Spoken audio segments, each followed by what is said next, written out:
சூ from so மருளூர் அப்படிங்கிற coastal வில்லேஜ்ல இருக்கிற அசோகா அப்படிங்கிற ஒரு பையன் மேல பேய் பிடிச்சிருக்கு அப்படின்னு அந்த ஊரே நம்புது. உண்மையிலேயே பேய் பிடிச்சதா இல்லையா அப்படிங்கறதா இந்த படத்தோட ஒரு சின்ன பேஸ் பிளாட். சூ ஃப்ரம் சோ ரிவ்யூக்கு போறதுக்கு முன்னாடி எப்பவும் போல ஹலோ ஹாய் ஃப்ரெண்ட்ஸ், நான் தான் உங்க ஜெயராமகிருஷ்ணன் பேசுறேன்.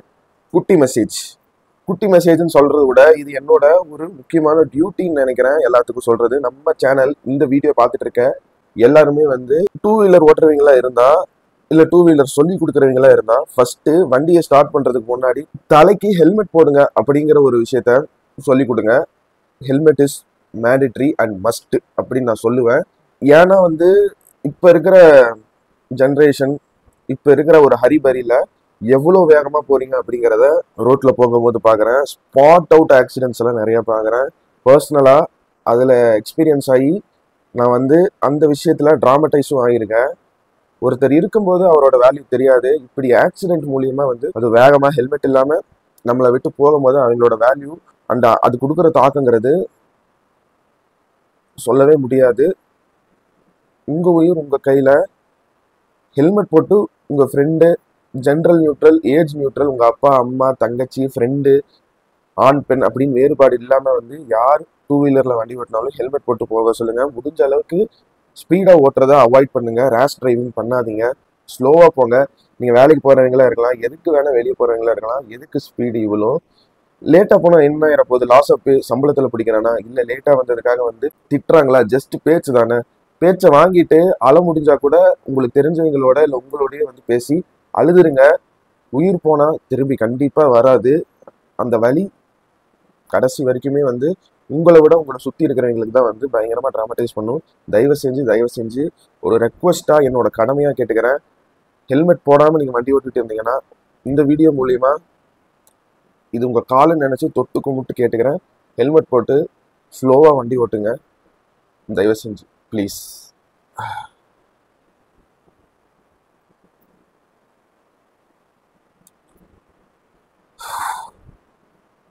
சூ ஃப்ரம் சோ இந்த ரிவ்யூ இது வந்து ஒரு ஹாரர் மிஸ்ட்ரி ஜான்ரால இருந்தாலும் இந்த படத்துல ஒரு சர்ப்ரைஸ் இருக்கு. அது என்னன்னா இந்த படத்தோட கண்டென்ட் தான். இந்த படத்துக்குன்னு ஒரு லாஜிக் எடுத்திருக்காங்க. இந்த படம் பேஸ்ட் ஆன் ட்ரூ ஸ்டோரிங்கிறங்காட்டி இதுவே எனக்கு படம் முடியும் போது தான் வந்து தெரிய வந்துச்சு. இந்த படத்தை பத்தி எதுவுமே தெரியாம தான் நான் போய் பார்த்தேன்.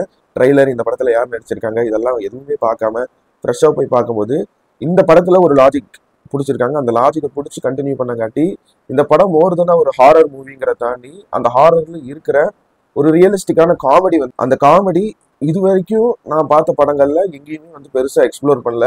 அந்த யூனிக்கான ஒரு ஹியூமர் சீன்ஸ், அந்த யூனிக்கான ஒரு ஹியூமர் கண்டென்ட்டுக்காகவே இந்த படத்தை நீங்க தேட்டர்ல போய் பார்க்கலாம் நான் சொல்லுவேன். அன்னோன் ஃபேஸஸ், சின்ன சின்ன கேரக்டர்ஸுக்கும் அவங்க எழுதின ரைட்டிங், அதை விஷுவல் பண்ண விதம், அதுக்கு அவங்க போட்ட பேக்ரவுண்ட் ஸ்கோர், அதுக்கு ஸ்டேஜ் பண்ணி அந்த சின்ன சின்ன கேரக்டர்ஸுக்குமே வந்து பில்டப் பண்ண விஷயங்கள், யாருமே ஸ்டார் வேல்யூ அப்படிங்கிற ஒரு விஷயத்த காட்டாம எல்லா கேரக்டர்ஸுக்குமே ஈக்குவலான ரைட்டிங். அந்த ஊர்ல இருக்கிற முக்கியமான அந்த 10 பேர் 10 விதமா பேசுவாங்கன்னு சொல்லுவாங்கல்ல, அந்த கேரக்டர்ஸ் கொடுத்த இம்பார்ட்டன்ஸ், அது இந்த படத்துல காட்டின விதம், முக்கியமா இந்த படத்தோட மியூசிக் அண்ட் பேக்ரவுண்ட் ஸ்கோர், இந்த விஷயங்கள் எல்லாத்தையுமே தத்துருவமா இப்படி ஒரு இடத்துல நடந்திருக்கு அப்படின்னு நம்ப வைக்கிறதுக்கு ரொம்ப ஜென்யூனா ஒர்க் பண்ணி இந்த படத்துல கொடுத்துருக்காங்க.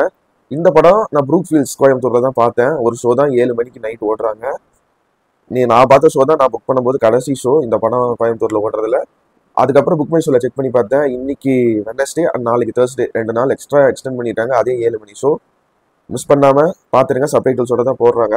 அண்ட் இந்த படத்துல இருக்கிற நெகட்டிவ் என்னன்னா இந்த படத்தோட கண்டென்ட்ல இருக்கிற அந்த லாஜிக் வந்து நிறைய பேருக்கு ஒர்க் அவுட் ஆகுமான்னு தெரியல.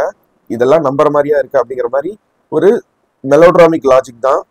ஆனா யோசிச்சு பார்த்தா இந்த மாதிரி மக்கள் இருக்கிறாங்கல்ல, அவங்களும் இதை பார்த்து பயப்படுறாங்கல்ல அப்படிங்கிற ஒரு விஷயத்த இந்த படத்துல அழகா ஹேண்டில் பண்ணியிருக்காங்க.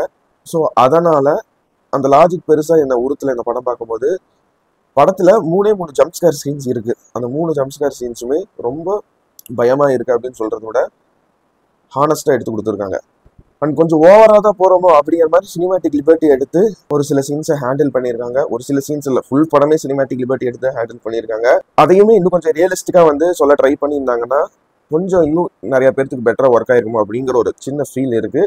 அண்ட் இந்த படத்துல யூஸ் பண்ண சினிமோட்டோகிராஃபி அண்ட் கலர் டிஐ இன்னுமே அந்த ஒரு நேச்சுரல் ஃபீலை வந்து கொடுக்கல. கொஞ்சம் ஓவர் சேச்சுரேட்டான ஒரு பழைய படம் பார்த்த மாதிரி தான் வந்து அந்த டிஐ ஒர்க் வந்து எனக்கு பார்க்கும்போது இருந்துச்சு. இதெல்லாம் நான் நோட் பண்ண நெகட்டிவ்ஸ். இது நீங்க படத்துல பார்க்கும்போது அந்த நெகட்டிவ் ஃபீலே இருக்காது. ஏன்னா அந்த கண்ட்ரி ஓரியன்டட் டைலாக்ஸ், அந்த ஊர் மக்கள் எப்படி வந்து பிஹேவ் பண்ணுவாங்க அப்படிங்கிற விஷயத்துல கான்சென்ட்ரேட் பண்ணங்காட்டி இந்த நெகட்டிவ்ஸ் எல்லாம் பெருசா உங்களுக்கு தெரியாது. மிஸ் பண்ணிடாதீங்க இந்த படத்தை. ஜேபி தும்பிநாத் தான் இந்த படத்தை வந்து எடுத்திருக்காரு. ஒன் ஆஃப் த ஆக்டராகவும் இந்த படத்தில் நடிச்சிருக்காரு. நல்ல பெர்ஃபார்மன்ஸ். அவரா இருக்கட்டும், ரவீனா கேரக்டர்ல வரவங்களா இருக்கட்டும், இந்த ஊர்க்காரங்க அந்த 10 பேரோட ஆக்டிங் பெர்ஃபார்மன்ஸா இருக்கட்டும், எல்லாம் அந்த ஊர்க்காரங்களா 1 மீட்டர் கூட சந்தேகம் இல்லாம நடிச்சு கொடுத்துருக்காங்க. அண்ட் எனக்கு பர்சனலா ஒரு ஸ்பெஷல் சர்ப்ரைஸ் கேமியோ ஒன்று இருந்துச்சு. அது கேமியோன்னு சொல்லதை விட ஒரு எக்ஸ்டெண்டட் ரோலா தான் வந்து அவர் நடிச்சிருக்காரு. இந்த மாதிரி இந்த படத்தோட கண்டென்ட், அதுக்குள்ள சொல்ல வந்த மெசேஜ் அண்ட் ஒரு சில கேரக்டர்ஸ் வந்து இந்த படம் பார்க்கும்போது உங்களை சர்ப்ரைஸ் பண்ணணும்னு நான் நம்புறேங்க. இதுக்கு மேலே இந்த படத்தை பற்றி ஏதாவது சொல்லணும்னா ஸ்பாய்லர் வீடியோவில் தான் நான் சொல்லணும். அந்த அளவுக்கு ஒரு யூனிக்கான கான்செப்ட். இந்த சூ ஃப்ரம் ஷோ படத்துக்கு என்னோட ரேட்டிங் என்னன்னு கேட்டிங்கன்னா 100க்கு ஒரு 70 மார்க்ஸ் தாராளமாக தருவேன். So from show holes it's unique humour meter and everyone should witness it. And நான் உங்களை இதே மாதிரி இன்னொரு சூப்பரான வீடியோவில் சந்திக்கிற வரைக்கும் நீங்களும் நல்லா இருங்க, எல்லாரையும் நல்லா வச்சிருங்க. அவ்வளோதாங்க விஷயம். நன்றி, வணக்கம். மறக்காம ஹெல்மெட் போட்டு கொஞ்சம் ஸ்லோவாக ஓட்டுங்க. நான் வரேங்க. பாய்.